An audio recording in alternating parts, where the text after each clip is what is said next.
startups, franchises, and buying cash flow, right? Yeah. My question for you is, which one do you see most people are successful with? Mm. I Have think the higher rates of success. Yeah, I don't know which.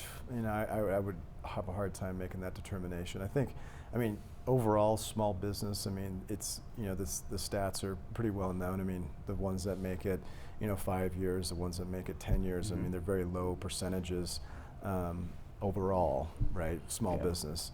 So I think the ones that the one that has the most risk on it is going to be the startup.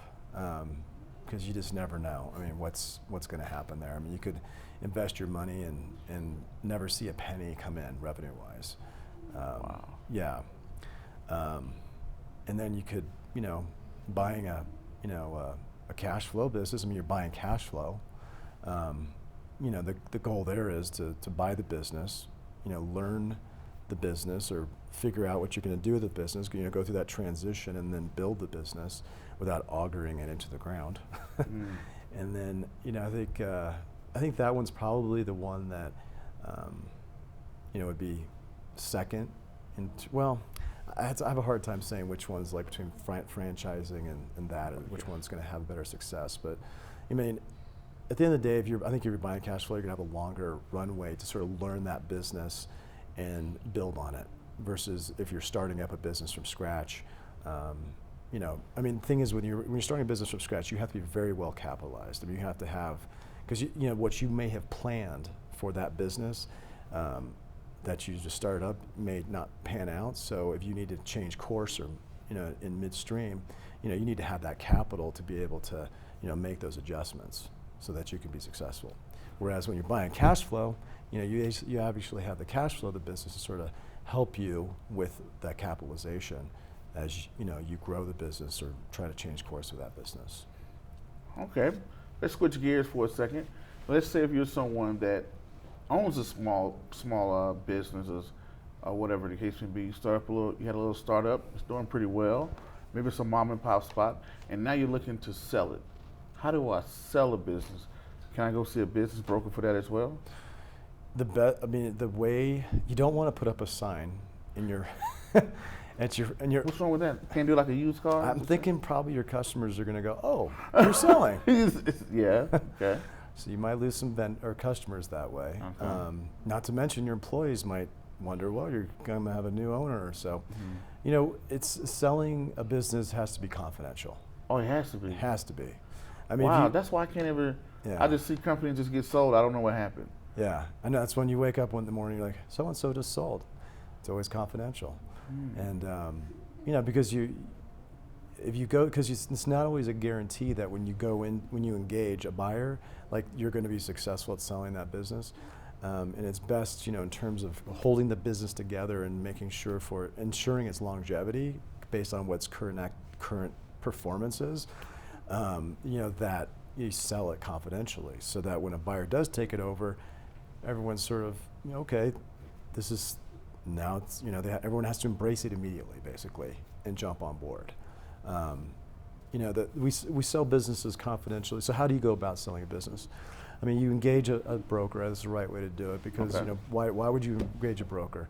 I mean, you're just basically, I could see where people look at a broker maybe like as just an extraneous cost that they don't need to do. Maybe I just do it for sale by owner or something. But we're, as business brokers, I mean, we are talking to buyers all the time. And for example, at Transworld, we have almost like just here in Colorado, approximately 10,000 buyers in our database.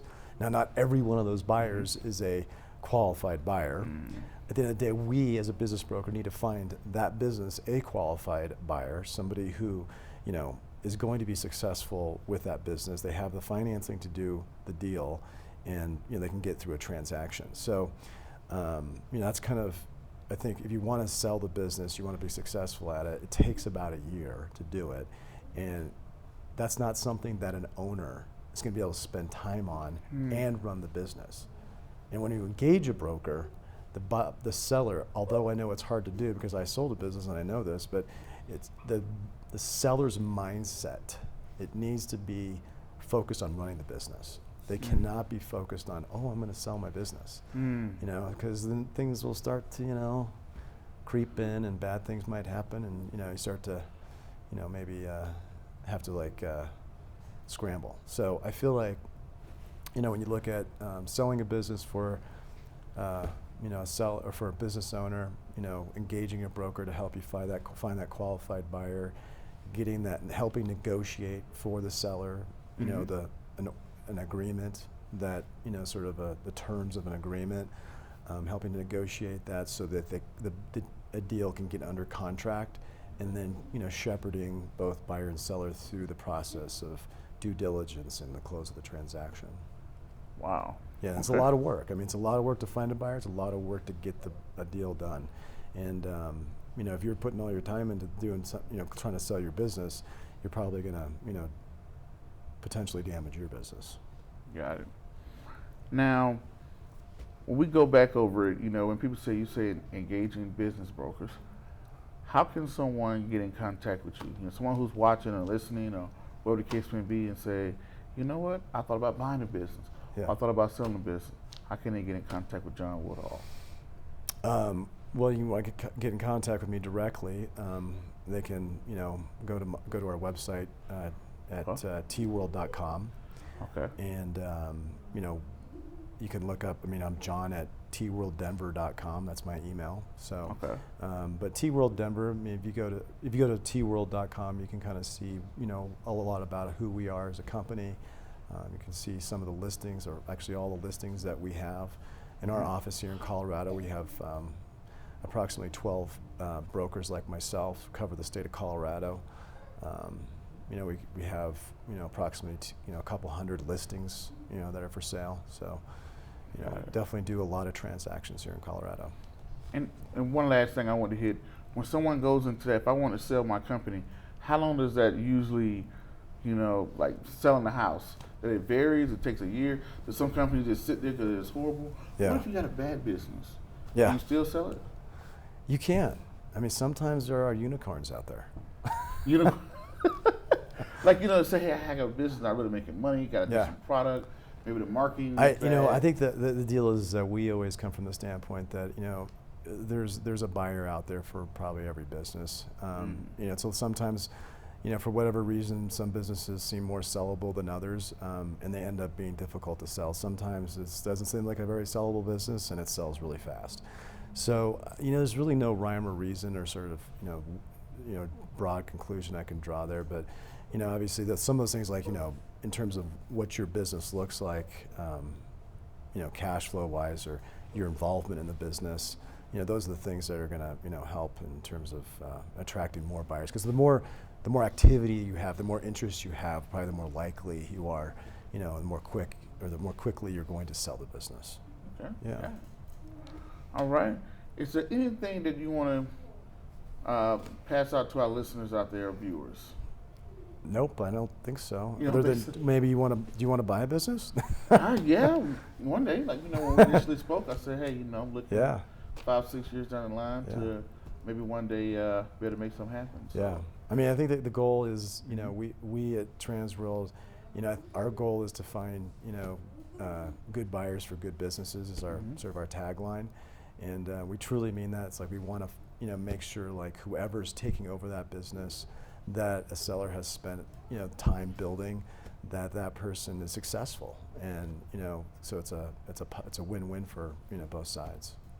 And one last thing, the broker itself, you get a commission off of what you sell, pretty much? Yes.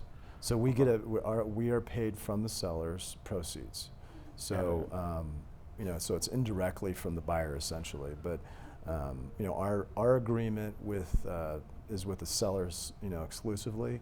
It's like in real estate, we have an exclusive right to sell for the seller. It's for a period of time, and then the terms of, you know, what we get paid, you know, are in there as well. And it's based on a success fee. Got it. Yep. Success of selling. Got it. All right.